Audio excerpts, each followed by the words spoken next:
ಮೈಸೂರಿನ ಅರಮನೆ ಬಳಿ ನಡೆದಿರುವಂತಹ ಮಹಾಸ್ಫೋಟ ಇದು. ನೈಟ್ರೋಜನ್ ಗ್ಯಾಸ್ ಸ್ಫೋಟಕ್ಕೆ ಮೈಸೂರು ಜನ ನಡುಗಿದ್ದಾರೆ.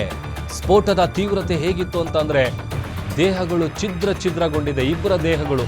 ಘಟನೆಯಲ್ಲಿ 4 ಸ್ಥಿತಿ ಗಂಭೀರವಾಗಿದೆ. ಈಗ ಜಾಗ ಏನಿದೆ ರಕ್ತಸಿಕ್ತವಾಗಿದೆ. ಅರಮನೆ ನೋಡಿ ಜನ ಮನೆಗೆ ಹೊರಡ್ತಿದ್ದಾಗಲೇ ಈ ಸ್ಫೋಟ ನಡೆದಿರೋದು.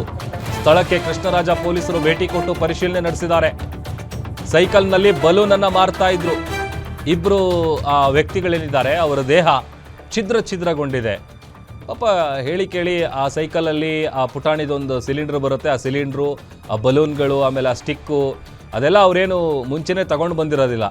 ಅಲ್ಲೇ ನಿಂತ್ಕೊಂಡು ಅದನ್ನು ರೆಡಿ ಮಾಡ್ತಾ ಇರ್ತಾರೆ. ಒಂದೊಂದಕ್ಕೆ ಏರ್ ಫಿಲ್ ಮಾಡಿ ಅದಕ್ಕೆ ಒಂದೊಂದಕ್ಕೊಂದೊಂದು ಡಿಸೈನ್ಗಳು ಮಾಡಿ ಅದಕ್ಕೆ ಲೈಟಿಂಗ್ಸ್ ಬರೋ ಥರ ಏನೋ ಒಂದು ಸ್ಟಿಕ್ ಹಾಕ್ತಾರೆ. ಅಂದರೆ ಮಕ್ಕಳನ್ನ ಅಟ್ರಾಕ್ಟ್ ಮಾಡ್ತಾರೆ. ಆ ಥರದ್ದು ಸೇಲ್ ಮಾಡ್ತಾ ಇರ್ತಾರೆ. ಸಹಜವಾಗಿ ನಾವೆಲ್ಲ ನೋಡ್ತಾ ಇರ್ತೀವಿ ಇದನ್ನು. ಅದೇ ರೀತಿ ಗ್ಯಾಸ್ಗಳನ್ನು ಫಿಲ್ ಮಾಡ್ತಾ ಇರ್ತಾರೆ. ಇಬ್ಬರು ಇರ್ತಾರಲ್ಲ, ಅದರಲ್ಲಿ ಒಬ್ಬರು ಗ್ಯಾಸ್ ಫಿಲ್ ಮಾಡ್ತಾ ಇರ್ತಾರೆ, ಮತ್ತೊಬ್ಬರು ಅದಕ್ಕೆ ಬೇಕಾದಂಥ ಬಲೂನ್ಗಳನ್ನ ರೆಡಿ ಮಾಡ್ತಾ ಇರ್ತಾರೆ. ಅಂದರೆ ಕಲರ್ಫುಲ್ ಬಲೂನ್ಸ್ಗಳಿರ್ತವೆ, ಬೇರೆ ಬೇರೆ ಡಿಫ್ರೆಂಟ್ ಬಲೂನ್ಸ್ಗಳು. ಆ ಸಂದರ್ಭದಲ್ಲಿ ನಡೆದಿರುವಂಥ ಮಹಾಸ್ಫೋಟ ಇದು. ಈ ಒಂದು ಸ್ಫೋಟಕ್ಕೆ ಮೈಸೂರು ಜನ ನಡುಗಿದ್ದಾರೆ. ಸ್ಫೋಟದ ತೀವ್ರತೆಗೆ ಛಿದ್ರ ಆಗಿದೆ ಇಬ್ಬರ ದೇಹಗಳು. 4 ಜನರ ಸ್ಥಿತಿ ಬಹಳ ಗಂಭೀರವಾಗಿದೆ. ಈಗ ಜಾಗ ಹೇಗಿದೆ ಅಂತಂದರೆ ಕಂಪ್ಲೀಟ್ ಆಗಿ ರಕ್ತಸಿಕ್ತವಾಗಿದೆ. ಈಗ ಆಲ್ರೆಡಿ ಮೈಸೂರಿನ ಕಮಿಷನರು ಸ್ಥಳಕ್ಕೆ ಭೇಟಿ ಕೊಟ್ಟು ಘಟನೆಯ ವಿಚಾರಕ್ಕೆ ಸಂಬಂಧಪಟ್ಟಂತೆ ಕಂಪ್ಲೀಟ್ ಮಾಹಿತಿಯನ್ನು ಪಡ್ಕೊಂಡಿದ್ದಾರೆ. ಅಲ್ಲಿ ನೀವು ದೃಶ್ಯದಲ್ಲಿ ನೋಡ್ತಾ ಇರ್ಬೋದು, ಸೈಕಲ್ ಬಿದ್ದಿದೆಯಲ್ಲ ಕೆಳಗೆ, ಅದೇ ಸೈಕಲ್ಲು. ಆ ಸೈಕಲ್ನ 1, 2 ಅಡಿ 3 ಅಡಿ ಡಿಫ್ರೆನ್ಸಲ್ಲೇ ನೋಡಿ ಆ ದೇಹಗಳು ಛಿದ್ರಗೊಂಡಿದ್ದಾವೆ ಇಬ್ಬರು. ಆಮೇಲೆ ಉಳಿದಂಥ 4 ಜನ ಏನಿದ್ದಾರೆ ಅವರ ಸ್ಥಿತಿ ಬಹಳ ಚಿಂತಾಜನಕವಾಗಿದೆ. ಉಳಿಯೋದು ಕೂಡ ಬಹಳ ಡೌಟ್ ಅನ್ನುವಂಥ ವಿಚಾರ ಗೊತ್ತಾಗ್ತಾ ಇದೆ. ನೋಡಿ ಕಂಪ್ಲೀಟಾಗಿ ರಕ್ತಸಿಕ್ತವಾಗಿದೆ ಅಲ್ಲಿ. ಆಮೇಲೆ ಆ ಜಾಗ ಏನಿದೆ ಆ ಜಾಗ ಸುತ್ತ ಮಾರ್ಕ್ ಮಾಡಿ ಬ್ಯಾರಿಕೇಡ್ಗಳನ್ನು ಹಾಕಿದ್ದಾರೆ. ಹಿಂದ್ಗಡೆ ನೀವು ಅರಮನೆ ನೋಡ್ಬೋದು. ಅರಮನೆ ಮುಂಭಾಗದಲ್ಲೇ ನಡೆದಿರುವಂಥ ಮಹಾಸ್ಫೋಟ ಇದು. ಈ ಒಂದು ಸ್ಫೋಟಕ್ಕೆ ಮೈಸೂರು ಜನ ನಡುಗಿದ್ದಾರೆ. ಆಮೇಲೆ ಇದ್ದಂಥ ಪ್ರವಾಸಿಗರಿಗೂ ಕೂಡ ಒಂದು ರೀತಿಯಾದಂಥ ಆತಂಕ. ಯಾರಿಗೆ ತಾನೇ ಆ ಟೈಮಲ್ಲಿ ಏನು ಮಾಡಬೇಕನ್ನೋದೇ ಯಾರಿಗೂ ಗೊತ್ತಾಗಲ್ಲ. ನೋಡಿ ಭಾಳಷ್ಟು ಸಂದರ್ಭದಲ್ಲಿ ಈ ಥರದ ಘಟನೆ ನಡೆದಾಗ ಪ್ಯಾನಿಕ್ ಆಗ್ತಾರೆ ಅಥವಾ ಅನ್ಕಾನ್ಷಿಯಸ್ ಆಗಿದ್ದಾರೆ. ಮಕ್ಕಳು ಕೂಡ ಪುಟ್ ಮಕ್ಕಳಿಗೆ ಈ ಥರ ಸೌಂಡ್ ಕೇಳಿಸ್ತು ಅಥವಾ ಈ ಥರದ್ದೊಂದು ಘಟನೆ ನಡೀತು ಅಂತ ಅಂದರೆ, ಆಮೇಲೆ ಆ ಬ್ಲಾಸ್ಟ್ ಆಗಿರೋ ಸಂದರ್ಭ ಏನಿದೆ ಆ ದೃಶ್ಯದಲ್ಲಿ ಬ್ಲರ್ ಮಾಡಿ ನಿಮಗೆ ತೋರಿಸ್ತಾ ಇದ್ದೀವಲ್ಲ, ಅಲ್ಲೆಲ್ಲ ನೀವು ಅವಶೇಷಗಳನ್ನು ನೋಡ್ಬೋದು. ಆ ಸಿಲಿಂಡ್ರದು, ಆಮೇಲೆ ಅವರು ಇದ್ದಂಥ ಸೈಕಲ್ಲು, ಅದರ ಜೊತೆಗೆ ಅವರ ಶೂ, ಚಪ್ಪಲಿ ಈ ಥರದ್ದೆಲ್ಲ ಅಲ್ಲಿ ಬಿದ್ದಿದೆ. ಅದೆಲ್ಲ ಕೂಡ ಈಗ ಆಲ್ರೆಡಿ ಅಲ್ಲಿ ಸ್ಥಳಕ್ಕೆ ಭೇಟಿ ಕೊಟ್ಟಿರುವಂಥ ತಂಡ ಕಂಪ್ಲೀಟಾಗಿ ಸ್ಥಳ ಪರಿಶೀಲನೆಯನ್ನು ಮಾಡ್ತಾ ಇದ್ದಾರೆ. ಆ ಜಾಗ ಏನಿದೆ ಅದನ್ನು ಮಾರ್ಕ್ ಮಾಡಿ ಕಂಪ್ಲೀಟಾಗಿ ಬ್ಯಾರಿಕೇಡ್ಗಳನ್ನು ಹಾಕಿ ಈಗ ಒಂದು ಕಡೆ ಮೈಸೂರಿನ ಕಮಿಷನರು ಸೀಮಾ ಲಾಟ್ಕರ್ ಅವರು ಭೇಟಿಯನ್ನು ಕೊಟ್ಟು ಘಟನೆ ಹೇಗೆ ನಡೀತು, ಎಷ್ಟೊತ್ತಿಗೆ ನಡೀತು, ಯಾರ್ಯಾರಿಗೆ ಗಾಯ ಆಗಿದೆ, ಎಷ್ಟು ಜನ ಇದ್ದರು, ಎಷ್ಟು ಜನ ಮೃತಪಟ್ಟಿದ್ದಾರೆ, ಅಲ್ಲಿ ಈಗ ಗಂಭೀರವಾಗಿ ಗಾಯಗೊಂಡಿರುವಂಥವರ ಪರಿಸ್ಥಿತಿ ಹೇಗಿದೆ, ಕಂಪ್ಲೀಟಾಗಿ ಎಲ್ಲ ವಿಚಾರಕ್ಕೆ ಸಂಬಂಧಪಟ್ಟಂಥ ಮಾಹಿತಿಯನ್ನು ಪಡ್ಕೊಂಡಿದ್ದಾರೆ. ಸಹಜವಾಗಿ ಅಲ್ಲಿ ಬಂದಿದ್ದಂಥ ಪ್ರವಾಸಿಗರಿಗೂ ಕೂಡ ಒಂದು ರೀತಿಯಾದಂಥ ಆತಂಕ ಆಗಿತ್ತು, ಗಾಬರಿಗೊಂಡಿದ್ರು. ಅಲ್ಲಿದ್ದಂಥವ್ರು ಎಲ್ಲರೂ ಕೂಡ ಒಂದು ರೀತಿ ಶಾಕ್ ಆಗಿದ್ದಾರೆ, ಘಟನೆಯಿಂದಾಗಿ ದಿಗ್ಭ್ರಮೆಗೊಂಡಿದ್ದಾರೆ. ಆ ಥರದ್ದೊಂದು ಸಿಚುಯೇಷನ್ ನೋಡಿದ್ರೆ ನೀವು ಇಮ್ಯಾಜಿನ್ ಕೂಡ ಮಾಡ್ಕೊಳ್ಳೋದಕ್ಕಾಗಲ್ಲ. ಸೈಕಲಲ್ಲಿ ಆ ಥರದ್ದೊಂದು ಪುಟ್ಟ ಅಂಗಡಿ ಇಟ್ಕೊಂಡು ಅವ್ರದ್ದು ಪ್ರತಿನಿತ್ಯ ಇದೇ ಕೆಲಸ. ಅಲ್ಲಿ ಅರಮನೆ ಮುಂದೆ ಬರ್ತಾರೆ, ಆ ಸೈಕಲ್ ಮುಂದೆ ಇದನ್ನೆಲ್ಲ ಮಾರಾಟ ಮಾಡ್ತಾರೆ, ಆಮೇಲೆ ವಾಪಸ್ ಹೋಗ್ತಾರೆ. ಇದೇ ಥರದ ಕೆಲಸ ಅವ್ರು ಮಾಡ್ತಾ ಇರ್ತಾರೆ. ಬಟ್ ಈ ಥರದ್ದೊಂದು ಬ್ಲಾಸ್ಟ್ ನಡೆಯುತ್ತೆ ಅಂಥೇಳಿ ಸ್ವತಃ ಅವರಿಗೆ ಗೊತ್ತಿರಲಿಲ್ಲ. ಆಮೇಲೆ ಹೇಳಿ ಕೇಳಿ ಈ ಥರ ಬಲೂನ್ಗೆ ಗ್ಯಾಸ್ ಫಿಲ್ ಮಾಡುವಂಥ ಸಿಲಿಂಡರ್ಗಳು ಬ್ಲಾಸ್ಟ್ ಆಗುತ್ತೆ ಅಂತಂದರೆ ಅದಕ್ಕೆ ಏನು ಕಾರಣ ಇರ್ಬೋದು, ಅದನ್ನು ಕೂಡ ಈಗ ಪತ್ತೆ ಹಚ್ಚಬೇಕಾದಂಥ ಕೆಲಸವನ್ನು ಪೊಲೀಸರು ಮಾಡಬೇಕಾಗಿದೆ. ಯಾಕಂತಂದರೆ ಏಕಾಏಕಿ ಅಲ್ಲಿ ಯಾವ ಕಾರಣಕ್ಕಾಗಿ ಅದು ಬ್ಲಾಸ್ಟ್ ಆಯಿತು, ಅಲ್ಲೇನಾದರೂ ಬೆಂಕಿ ಇತ್ತಾ ಅಥವಾ ಕಿಡಿತಾಗಿತ್ತಾ, ಹೇಗೆ, ಈ ಎಲ್ಲ ವಿಚಾರಕ್ಕೆ ಸಂಬಂಧಪಟ್ಟಂತೆ ಎಲ್ಲ ಆಯಾಮದಲ್ಲೂ ಈಗ ತನಿಖೆಯನ್ನು ನಡೆಸೋದಕ್ಕೆ ಪೊಲೀಸರು ಕೂಡ ಸಜ್ಜಾಗಿದ್ದಾರೆ.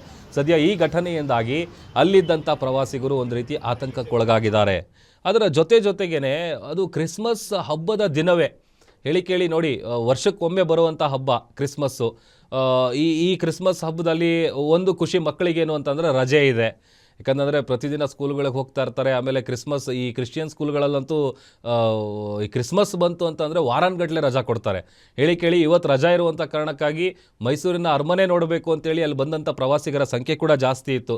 ಈಗ 4 ಜನ ಯಾರು ಗಂಭೀರವಾಗಿ ಗಾಯಗೊಂಡಿದ್ದಾರಲ್ಲ ಅವ್ರ ಮಾಹಿತಿ ಇನ್ನಷ್ಟೇ ಗೊತ್ತಾಗಬೇಕಾಗಿದೆ. ಅವ್ರ ಏಜು, ಅವ್ರ ಹೆಸರು, ಎಲ್ಲಿಯವರು, ಎಲ್ಲಿಂದ ಬಂದಿದ್ರು, ಅಥವಾ ಅವ್ರು ಅಲ್ಲಿ ಮೈಸೂರಿನ ಲೋಕಲ್ಸೇನಾ ಅಥವಾ ಬೇರೆ ಊರಿಂದ ಬಂದಿದ್ರ ಅರಮನೆಯನ್ನು ನೋಡೋದಕ್ಕೆ, ಈ ಥರದ್ದೆಲ್ಲ ಮಾಹಿತಿ ಇನ್ನಷ್ಟೇ ಗೊತ್ತಾಗಬೇಕಾಗಿದೆ. ಸದ್ಯ ಅವರ ಪರಿಸ್ಥಿತಿ ಮಾತ್ರ ಬಹಳ ಕ್ರೂಷಿಯಲ್ ಆಗಿದೆ. ಉಳಿಯೋದು ಕೂಡ ಡೌಟ್ ಅನ್ನುವಂಥ ವಿಚಾರ ಗೊತ್ತಾಗ್ತಾ ಇದೆ. ಯಾಕಂತಂದರೆ ದೇಹನೇ ಛಿದ್ರ ಆಗಿದೆ ಇಬ್ಬರದು ಅಂತಂದರೆ ಈಗ ಗಂಭೀರವಾಗಿ ಗಾಯಗೊಂಡಿರುವಂಥವರ ಪರಿಸ್ಥಿತಿ ಏನಿರ್ಬೋದು? ತಲೆಗೆ ಪೆಟ್ಟಾಗಿದೆಯೋ, ಕೈಗೆ ಪೆಟ್ಟಾಗಿದೆಯೋ, ಅಥವಾ ಕೈ ಕಳ್ಕೊಂಡಿದ್ದಾರೋ, ಕಾಲು ಕಳ್ಕೊಂಡಿದ್ದಾರೋ ಗೊತ್ತಿಲ್ಲ. ಆ 4 ಜನ ಯಾರು, ಅವರು ಎಲ್ಲಿಯವರು, ಅವ್ರ ಹೆಸರು, ಅವ್ರ ವಯಸ್ಸು, ಇದೆಲ್ಲ ಬಹುಶಃ ಅನಂತರದಲ್ಲಿ ಗೊತ್ತಾಗ್ತಾ ಹೋಗುತ್ತೆ.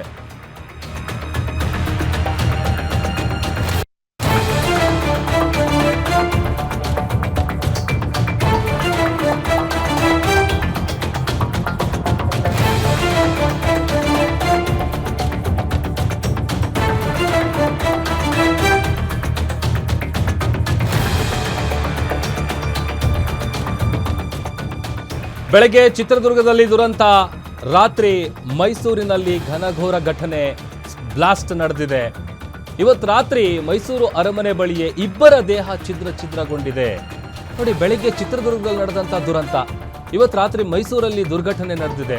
ಕರ್ನಾಟಕಕ್ಕೆ ಇವತ್ತು ಕರಾಳ ಗುರುವಾರ.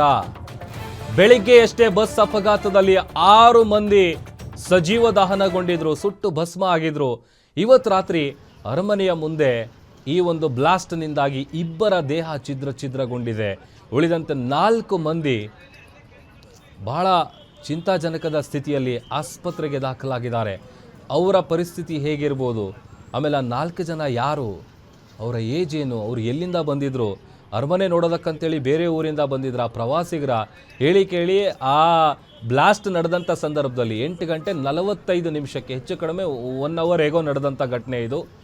ಈಗ 9:45, 8:45 ಸುಮಾರಿಗೆ ಘಟನೆ ನಡೆದಿದೆ. ಇಮಿಡಿಯೇಟ್ ಆಗಿ ಘಟನೆ ನಡೆದಿದೆ ಅನ್ನುವಂಥ ವಿಚಾರ ಗೊತ್ತಾಗ್ತಾ ಇದ್ದಂತೆ ಸ್ಥಳಕ್ಕೆ ಅಧಿಕಾರಿಗಳು ದೌಡಾಯಿಸಿದ್ದಾರೆ. ಕಮಿಷನರ್ ಕೂಡ ಭೇಟಿ ಕೊಟ್ಟು ಎಲ್ಲ ಮಾಹಿತಿಯನ್ನು ಪಡ್ಕೊಂಡಿದ್ದಾರೆ. ಈಗ ಈ ಘಟನೆ ನಡೆಯೋದಕ್ಕೆ ಏನು ಕಾರಣ ಅನ್ನುವಂಥ ಪ್ರಶ್ನೆಗೆ ಉತ್ತರ ಬೇಕಲ್ಲ.